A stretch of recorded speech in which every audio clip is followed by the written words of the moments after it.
When did you guys get here? Well, shit. I suppose you're expecting some content, huh? Well, let's make them some. I might as. Alright, guys. Sorry for the lack of content. I'm gonna kick you out just a little shorty here. We are making hella F100 progress on the next episode that I am, I don't know, 80% through recording. I just gotta edit and get it out to you. Right now, I probably have 6 hours on this damn thing so far.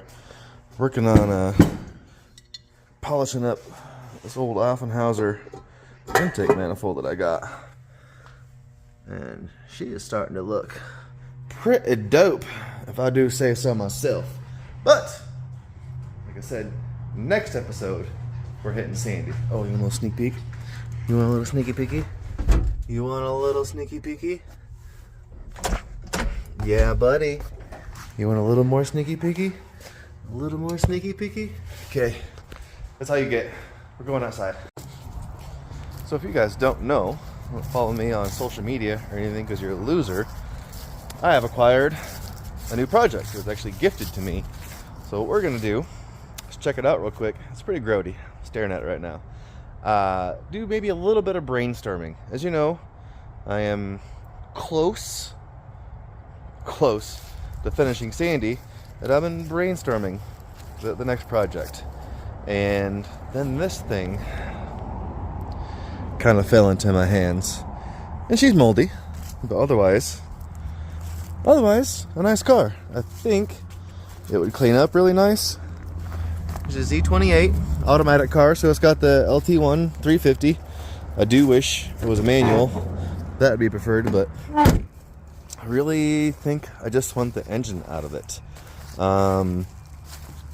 She was in a little garage fire, but otherwise.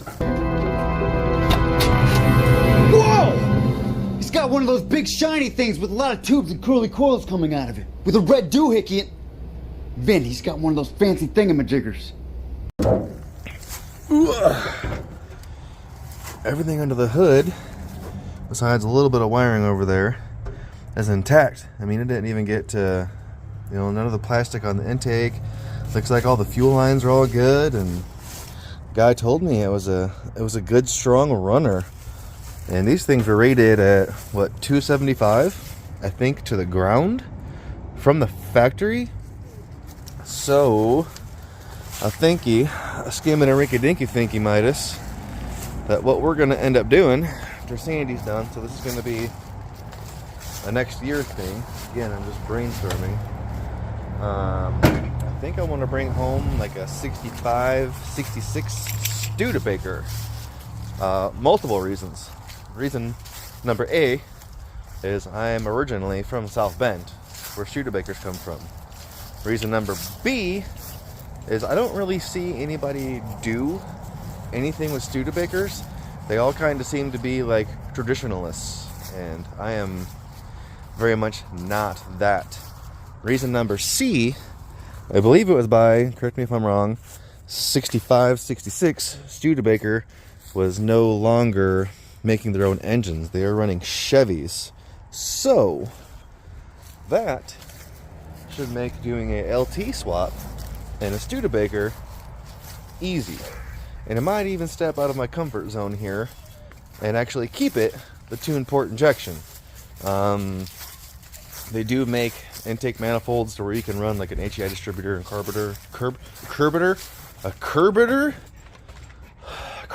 in those. But I feel like once you put the carburetor intake manifold on the LT1, it pulls away from the cool factor of the LT1. I really like that like low slung, like tune port injection intake manifold that's on those.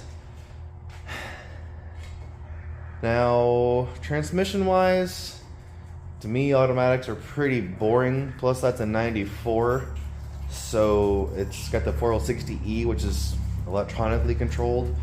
So again, I'm kind of just brainstorming ideas. I think in a perfect world, I would prefer to go with a T5. Just saying, I mean, you can get them from junkyards relatively cheap and easy. So, I'm thinking, when we get Sandy all done, when Sandy's all done, we're gonna start going ham on the lightning here. But hey, you nitwits, what are you doing? What are you over here going bananas for? Huh? Trying to make some YouTube content. You guys are interrupting this. One day I'm gonna quit my job and I'm just gonna do YouTube, okay? We're just gonna do YouTube and stay at home and build cool stuff and drink beer. Okay? Okay, Mr. Mouse? Like, fucking whatever, dude. But yeah, I think that is going to be the route that we go. Like a Commander, a Lark. If I could get a wagon, that would be the most dope.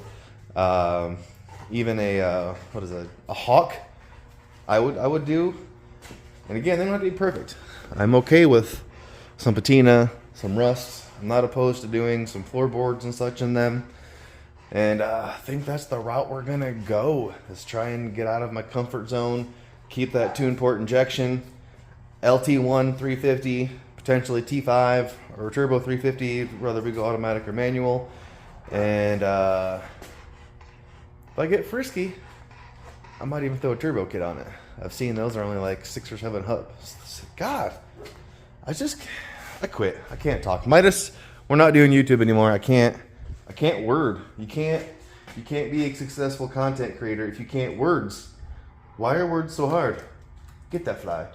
Get that fly. You get that fly, buddy. But yeah. Other than that, I don't really have a suspension idea, necessarily a theme for the car. It would be kind of cool to, again, I'm talking theoretically because I don't even have the Studebaker yet, but we have a very cool, potent power plant that'll take some power, take some abuse, and is easily swappable on a plethora of vehicles. You know, I could easily do a square body Caprice. Again, a wagon would be super dope. An S10, but everybody V8 swaps S10s. I don't know. I'm just tired of how boring the car community has gotten. So I think Studebaker, LT1. Let's try and keep that fuel injection. We're gonna have to get a new harness because that one's burnt up. They're not priced that bad. And you know, I was looking into doing the carb conversion and everything, and you got $500 in the intake manifold, you know, $300-400 in a good carb, another $200 in a decent distributor. Then you're still doing wiring. You have to delete the OptiSpark and blah blah blah blah. Next thing you know, you've got $1,000 or more if you include the OptiSpark delete in carb converting, when you could just buy a standalone harness, plug it in, and just drive the damn thing. So I mean, it doesn't really make sense to put a carburetor on it unless you're set in your ways on doing that. But yeah, guys, I think that is going to be our future project, but we got to finish this one first. I'll finish this one first. This is where I'm going to wrap this video up. I've got another, I don't know, maybe 4 to 6 hours, maybe, getting that thing shiny. And I'm going to wrap up the Sandy episode that I hope to have out to you, let's say Wednesday. Let's say Wednesday, just to play safe, because I put my foot in my mouth often. But that's it, man. I gotta get back to work. Let me know your guys' ideas. I think an LT1 fuel injected Studebaker would be super cool. But let me know what you guys think, because again, we still have to acquire said Studebaker, and without actually having the car, we still have options. We're not set on anything in particular. So let me know what you guys think, what you would do with the swap, if you would like autocross it, throw a turbo on it, make it a drag specific car. Let me know your thoughts and ideas. And I'm out of here. I got work to do. Why am I still talking?